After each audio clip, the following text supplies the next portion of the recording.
Hey everybody, how you doing? Welcome and what's up? This is Emmitt Muckles here for another exciting episode about life, living, solar, the sun, which never sends a bill. Remember that the sun never sends a bill. But this gentleman reached out to me and was like, "Hey Emmett, I would like to be a guest on your podcast." And I didn't really know him, but I had seen him, in my gravity, in my orbit. And I looked at this man and I was like, that's a dude. That's a man right there. Especially after I started doing some recon. And you know what stood out? Principle. Ladies and gentlemen, welcome Cesar Barbosa. Pleasure to be here, Emmitt. Boom, boom. Great intro, brother. Appreciate that. Yeah, man, I saw you were in my orbit a couple of weeks before we connected. And I was just like, the presence was there. I was like, there's something about this individual. And I don't know how we connected, but it's like the Kevin Bacon game. You're only like 2 degrees from anybody. And then I saw that you're like boots on the ground kind of person when it comes to like new life in your company. A lot of people build a company so they can step back, they can relax, they can let other people do it, and it becomes about the paper chase. What's your philosophy on it? Uh, I'm gonna be honest with you, Emmitt. That was exactly the reason I wanted to start a business. And I think I think what ends up happening is that you quickly realize that in this game, in the construction game, that is a far-fetched dream, or at least in my experience, it doesn't happen right away, right? It takes the leader to be on the front lines. It takes you setting the example, whether that's handling a really frustrated owner or taking out the trash. You need to be at the front lines, and that's just the reality. But this is a real thing, and I'm going to say this because we're in the land of North America, and particularly the United States. We're comfortable. Mm. America is about comfort. And I was in Austria once, one of my early trips, and it dawned on me we only export culture. Yeah, we really only export culture where we used to be a nation of people who exported things, like tangible things. Now we Mm. just export clothes, ideas, but you are bringing it back to the old school. So you're out there pulling panels, standing in the field. Does that help you to stay sharp or just keep you relevant to the culture of solar and construction? Yeah, 100%. And again, I mean, it's not. Let me just be clear, man. It's not that I want to be out there every single day. I can sit here and tell you how much I love it. The reality is, I wish I could be in the Bahamas on a yacht or traveling the world, and my business is doing millions. I mean, let's be honest. That's why we go into business, right? But that's just not the reality, like I said. And so, does it allow me to stay sharp when I'm on the front lines with the troops? 100%. Mm. You're not going to be able to maintain the quality and that reputation if you take your hands off the wheel. How do I know? Because I've tried it, right? And you can argue that eventually you start recruiting or putting other leaders into those seats that can take some load off. But ultimately, you'll look at any real CEO, look at Elon Musk, look at Jeff Bezos while he was growing Amazon. You look at all the greats, and they're at the front lines for as long as possibly they can, and eventually they realize, okay, this thing has gotten bigger than me. Maybe now it's time to get out. But to answer your question, 100%, it allows me to stay sharp. The industry, the solar industry, especially in commercial, residential, just the same. It's an evolving technology. There's always new legislation coming out. Yeah, buddy. There's always new policies. There's so many things that if you take your hand or your eye off the ball for too long, it'll sweep you right underneath. And look, I think we're seeing it in real time with what's happening here in the last 12 months or so, right? Yeah. So you were residential and commercial? 17 years in the game. I'm heading on my second decade. I started in residential, did a couple years in resi, and then I got swallowed by the commercial game. So the majority of my experience has been in the commercial, and we mostly only do commercial today. So, but I think with the changing that is changes that are happening in legislation, the changes that are happening from the government down, in my honest opinion, I think the commercial space is going to thrive way more than the residential side because, and I had this conversation with a networking meeting where you get up and speak, and they're like, well, what's about solar? I'm like, do you understand that when my mother was born, they had a kitchen light and a radio? That was electricity. I'm like, now everything in your home is always on. And now we've added electric cars. As a matter of fact, I see more electric bicycles that have like a 5 kilowatt or a 2 kilowatt battery that has to be charged. Our grid is over 70 years old. We can't sustain that. We have to have some augmentation. And nuclear is, you can't build a nuclear plant overnight, but you can build a PV farm or add PV in no time. So, how do you see your future shaping up with these changes that are happening?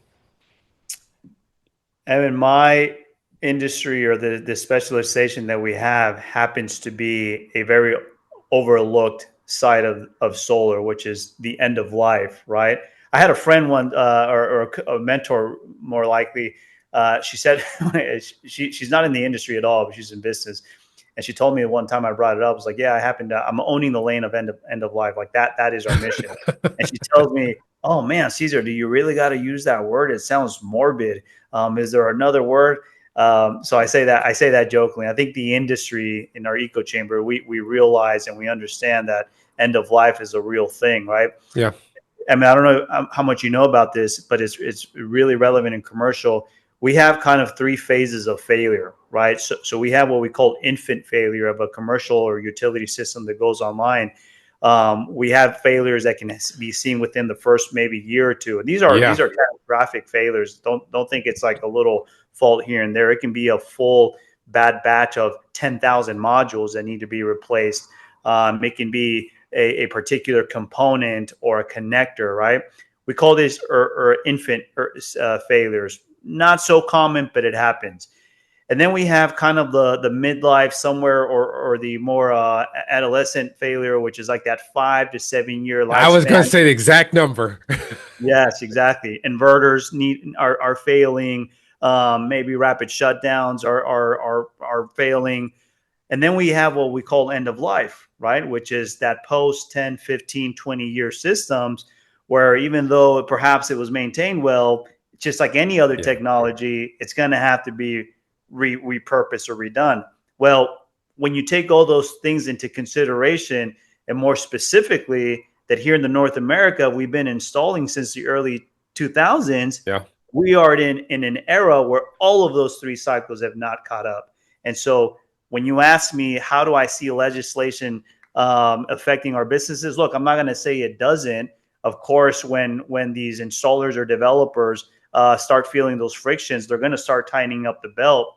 What happens in this lane, and it's one of the reasons that we're developing other new life power licensees around the country and maybe even around the world someday, because I'll tell you, I mean, we get hit by people all around the world, Australia, Europe, Oh, Asia. They're all dealing with this what the Department of Energy is calling the $100 billion crisis. I call it the $100 billion opportunity. But we're all dealing with it, right? Aging solar systems, underperforming systems. What are we going to do with it all? Legislation or not, this is an industry in a sector in a tech that's become a liability. Whether there's funding for it or not, it's going to need to happen. It's going to need to be addressed. And so I'm kind of screaming from the mountaintops, hey, we've been chasing the new installs. I know I've been in the game for 17 years, but look, we have 100 gigawatts that now need our attention. that's one of the things that I'm working on with a good a good colleague of mine, AJ Rossman. And there's these niches that people just aren't looking at. There's old systems that aren't communicating. And AJ and I are addressing these things. And then, and this is the question I wanted to ask you. There are some sites, they're getting towards that end of life, but somebody says, maybe we can repower this baby. Is that one of the things that is on your plate or in your strategy for the future as well? Saying, hey, I know you don't, but I have this as well.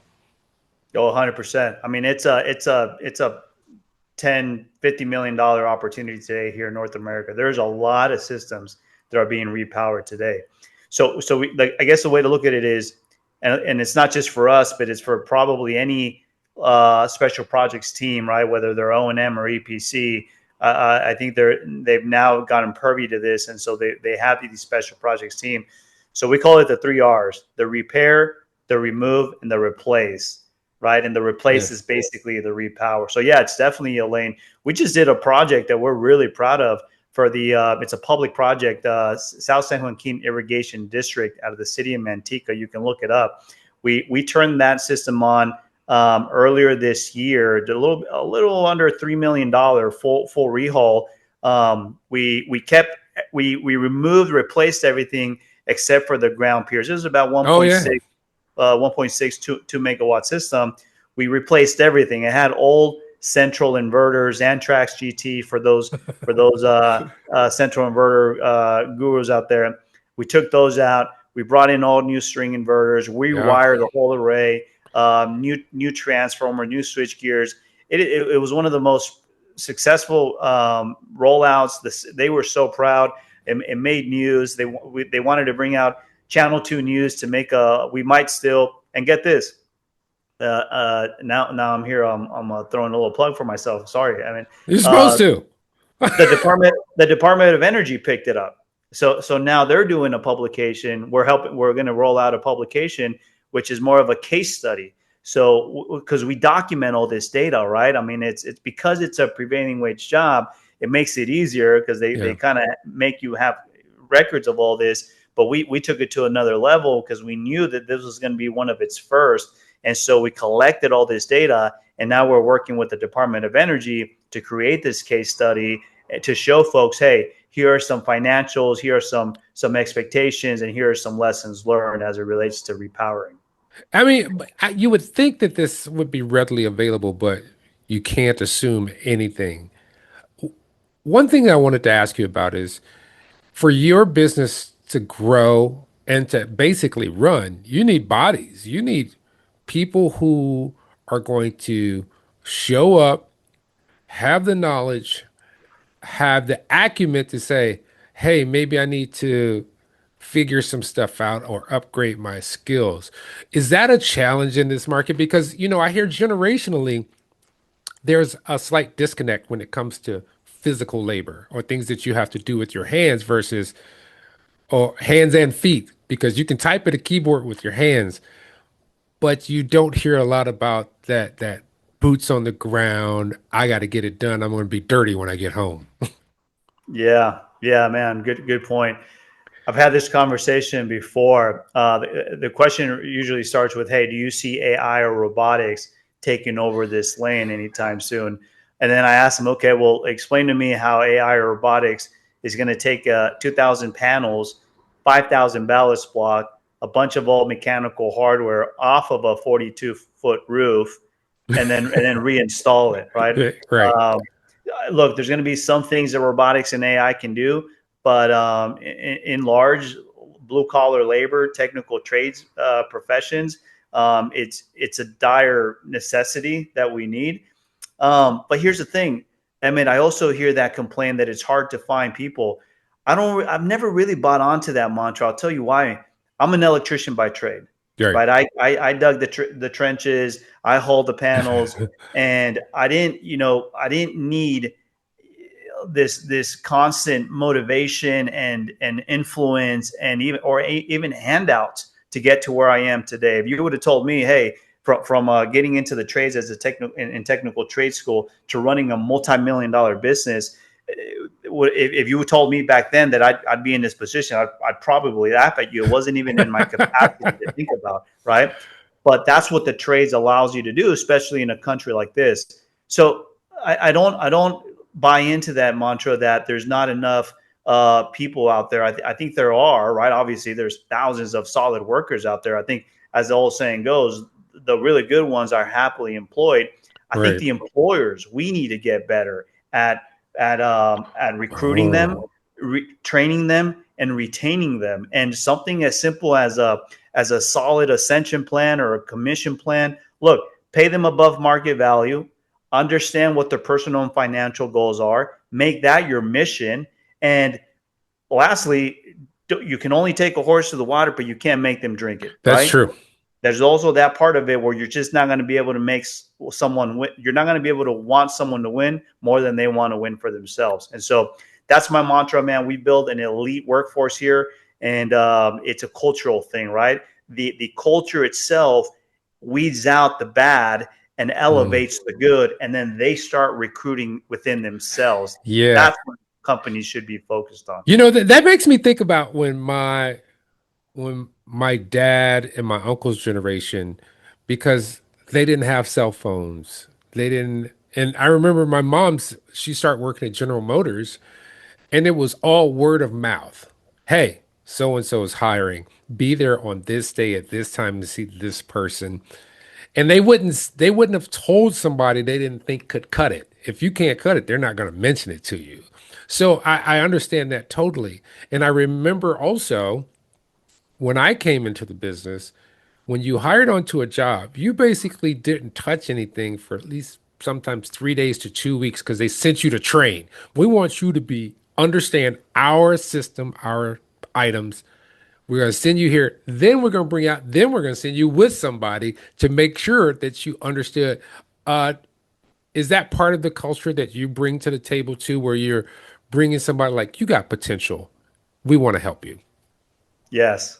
Yes. And I'll tell you, you know where it actually starts? It starts in the trade schools, right? And I'll tell you why. So one of the things we do here, we'll go to trade schools and we talk to these students. We'll catch them at their enrollment, and then we'll check in with them mid through their it's usually the electrical program is about a 9 month program. We work with a few local trade colleges here in California, and then we visit them again towards graduation.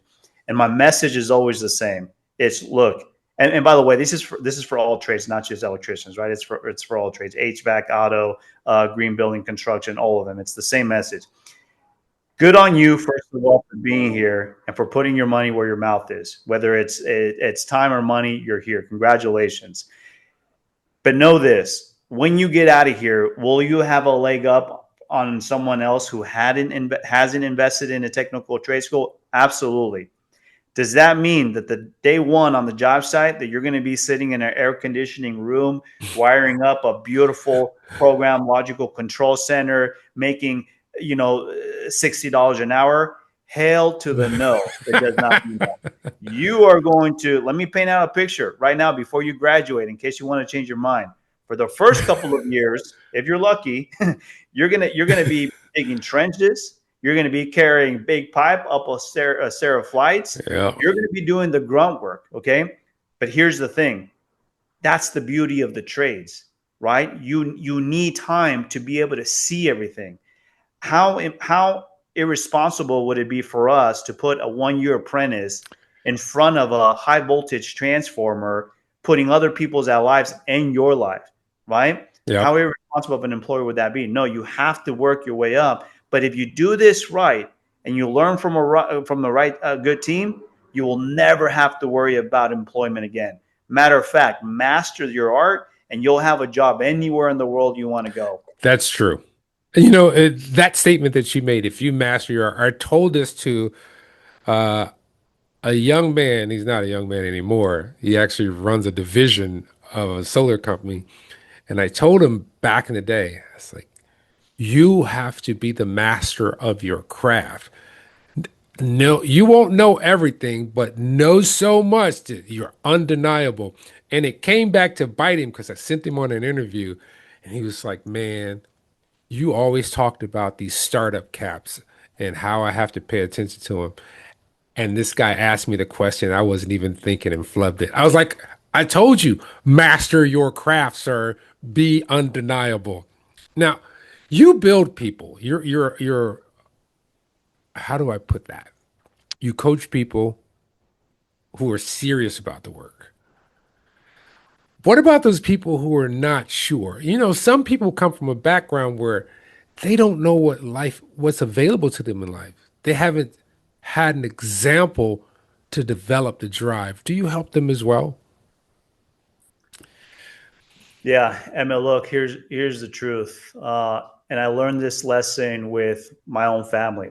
Uh, my younger brother, who I love to death, I still talk to him. Brother, if you're listening to this, big hugs to you, bro.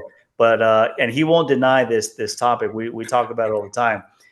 My younger brother worked with me for about 7 years, and in those 7 years, I must have fired him like 14 times.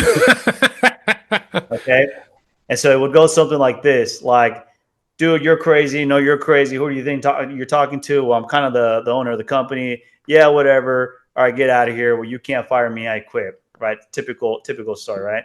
And then about a day later, day and a half later, I'd get a call from my mom. Mijo, Mijo, how are you? Everything is good, mom. What's up? It's like, hey, nothing. Just calling to say hi. And hey, I heard you let go of your brother. Mom, you know this is business and business. No, Mijo, I would never tell you how to run your business. I just wanted to call, say hi, and let you know. Don't come over for dinner until you get comfortable. Oh, Right? that was the And then shoe coming at you. I'd have to hire my brother again. But here's what I realized out of that 7 year journey. You cannot want something for someone more than they want it for themselves. Absolutely. And so when you ask me, do I give the same level of attention to those folks who don't want it? No, not really, Emmitt. And I'll tell you why. An operator like me, I'm already busy. Time is the most valuable asset that I have today in my life, right? I got Right. two little ones at home. I got a beautiful wife. I got a men's Bible group that we lead. I got a community. I got a church. I got trade schools I go speak to, and I got all of my staff and employees here, and I got my clients, right? Yep. You want my time, you want my seriousness, you better show up with the same level of attention and discipline, right? If whatever I'm putting down, I need to know that you're picking it up. Matter of fact, there's a couple of rules that I have. One, if I'm willing to mentor you, but you have it for no charge, right? If you're part of a community or a program because you've already invested your time or your money. Otherwise, you're going to pay because nothing's for free. Now, that money is not here to change my life, but I believe, because I live by this mantra, the transformation happens at the transaction. Unless it's willing to cost you something, they don't show up the same, You're right? right. And so, no, unfortunately, you cannot give gems to a pig because they'll treat it like mud, right? Do Now, not cast pearls before a swine. that's right. But look, now let's talk about the folks that do want it. What does that really look like, right? Forget about the folks who no matter what you give them, funding and money and handouts and opportunities and jobs, you can do that all day long, and you're basically just making them handicapped. Let's talk about what it really looks like to show up. These are the folks who are going to aggressively go after you. You'll tell them, and a lot of times I tell people, no, I'm not the right coach for you. And they will keep coming after me, And then I'll tell them, no, you can't afford me. And then they're like, yeah, I can. What's the number? And then I give them these crazy numbers. So they say no, and they're still willing to do it. Right. Right. And so at that point, you can't deny them. Okay, let's talk. Any little gem, any little wisdom that you give them, they run with it. They come back and they give you updates. They're always developing. They're thirsty and for knowledge and wisdom. And that's the type of people that you want, that almost kind of really ignites the fire in your butt, because it makes you realize, like, look, there's still some people out there that really want it. And you start surrounding yourself with like-minded individuals.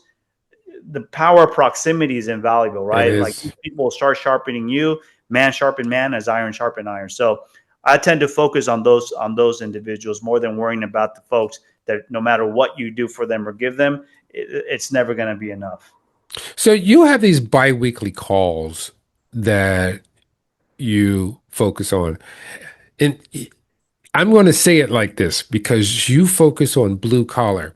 Now, if you look at any program where they have coaching calls, it's exec level, it's C level, it's for these people who are on the management team, you and I give you kudos for this because you never really see boots on the ground, salt of the earth, blue collar, things like this. You just I can't recall, and I come from auto workers, mechanics, things of that nature, bus drivers.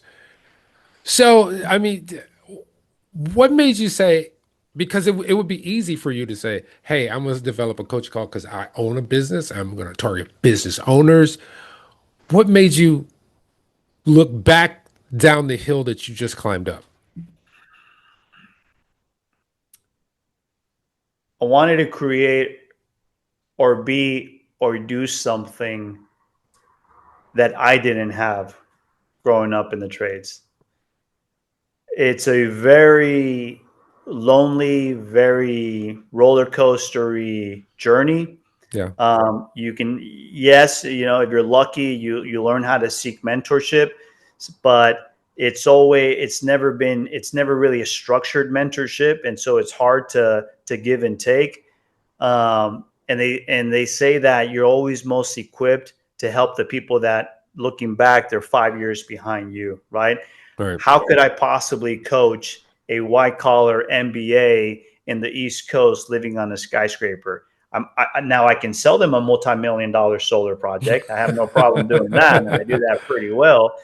But I'm not going to be able to coach them because we don't have anything relative to the same journey that they've walked. And so, and then the second part of that is we need more blue collar tradesmen. We need We more do. operators, especially in the country where you said it perfectly well, and I totally agree. Our infrastructure, it's not just the grid, but you look around, look at the roads, look at our buildings, Oh, look at our sewage system.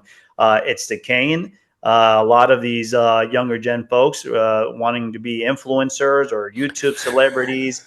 AI is going to be a huge, new sector where folks are going to dedicate their time. But who's going to upkeep the infrastructure that we need to live? yeah, just the data centers alone. I literally did some research for a talk that I'm doing in Texas about VPPs. Hmm. And data center was being proposed in my area. I'm like, I wonder how much does the average data center? You would need 14 football fields of solar. That's how much data. I mean, energy, that data for an average one. 14 football fields. I was like, Incredible. good grief. That's a lot. But here's the caveat to that. If it's in these open areas where they have these data centers, that's a lot of work that can be done. Yes. America is a big place, and there's places that people don't even think about living, but data can travel to them, and there's a lot of energy available. So much so that I have a 18-year-old male who I fed, and he ate a lot, and he was like, we're from a nuclear family. He's like, they're asked this, and telling me to go to college. I'm like, bro, I'm gonna tell it to you real. Go get a trade. Become an electrician, become a plumber, become a car mechanic. Do something with your hands. He was like, why? I was like, because you are always in control of your financial destiny. I was like, how many times have you seen me just go make money because of what I know what to do with my hands and mind? He was like, yeah, you got a good point there. I was like, my dad always made money. He was an electrician at Ford, and then he came home and rewired houses on the weekends, and he taught us. He was like, yeah. I was like, because college, you come out in debt. Trade, it's kind of a upwind situation if you apply yourself. And I say this to everybody. I'm on a little rant here because I think it's so very important for this nation to understand that we have to get a little bit off our high horse and start letting our feet touch the ground. I love that. Yeah, I love I just identify with the things that you've put together so much, and I appreciate you for doing that because we have a constituency of young people, and I'm not going to say it used to be young men. We have a constituency of young people that need to know. They need to be able to look like this and see you in the distance and go, "Oh, I'm going over there." So, Yes. so thank you. Yes, yeah, and I think we all need that too. I mean, right? Even at our age, older people, we need someone or something to look to, knowing that it's possible, and it's a reason that I encourage trades professionals who walk the path to go out to your local trade school, your local church, your community, and reach out to these tradespeople. Like you, man, or juvenile halls, right? We'll go out and we'll speak to these kids Yeah. in juvie, and you'll just see the hunger and the and it's a very it's a very deep hunger, not in a good way, Yeah. unfortunately, right? Like they're so in need of a mentor, of a guide, of an example of what's possible. And I wish I could attend more because they need those recurrent visits to let them know that it is possible. And I'll tell you, man, some of the conversations that I had with these students, both men and male, because we see them in trade schools, which is a beautiful, powerful thing. They'll come up to you with just like a desire of like just wanting to know more and be more. And it's one of the reasons, by the way, if I may announce here, we have this. It's not for profit. We call it the Kingdom Contractors Academy. It's for apprentices. Apprentices we're journeying them, we're mentoring them from apprentice to CEO. That's the path they want to Oh, take through a Christian perspective. Because I'm a praying man. And yeah, it allows these folks to tap in with us, and we'll host these monthly community meetings and calls, and it's just a way to stay connected. I want to also mention this: if there's somebody out there listening to us that might be in their journey to tradesmen and might be thinking about business ownership, I mentioned a couple things. One, and I'm going to be honest here because I was same conversation I give at these trade schools. I tell them this: look, it'll be like a group of like 20 cohorts or so, and I'll say, look, out of the 20 of you, there's going to be a handful that are going to finish this trade school, and you're not even going to continue down this trade. You're going to go back to Amazon or flipping burgers or what have you. That's the unfortunate truth. Some of you aren't going to pick it up. And then there's going to be the majority of you folks that are actually going to take this training. You're going to go get a job. You're going to implement this. Now some of you are going to make a good career out of this, climb up to management level, whether that's foreman, superintendent, hopefully project manager and director someday. Some of you are going to stay a tradesman professional, and that's okay too, mm. right? And then there's going to be that maybe one, maybe two in you that are in this room that are really stupid. They're going to consider going into business for yourself. And if that's what you're going to do, I just want to let you know that it's not going to be easy. It's going to pull a lot from you, just like anything, like a professional athlete, like a doctor going into medical school. You're going to have to sacrifice something, and the success at the end of that rainbow is not guaranteed. You could do Yeah. everything right, and it might not still work out for you. But here's the one thing I can promise you: if you go down that route and you stick with it, this journey will make you into an effing weapon, both mindset, spiritually, and foundationally. The things that you're going to learn building out a business, whether it's ultimately successful or not, is going to make you an invaluable asset to your community, to your family, and it's going to make you a weapon. So stick through it, and hopefully you come out at the other end. And if you need a coach while you're there, you know who to reach out to. So when are you, how can people reach you? How can people find out all this information about you about, and now I get it. When you have your company name is New Life, it is multidimensional in that title. Now I get it. But how can people reach you? Thanks for catching that, Emmitt. Yes, I'm on LinkedIn mostly. LinkedIn Cesar Barbosa.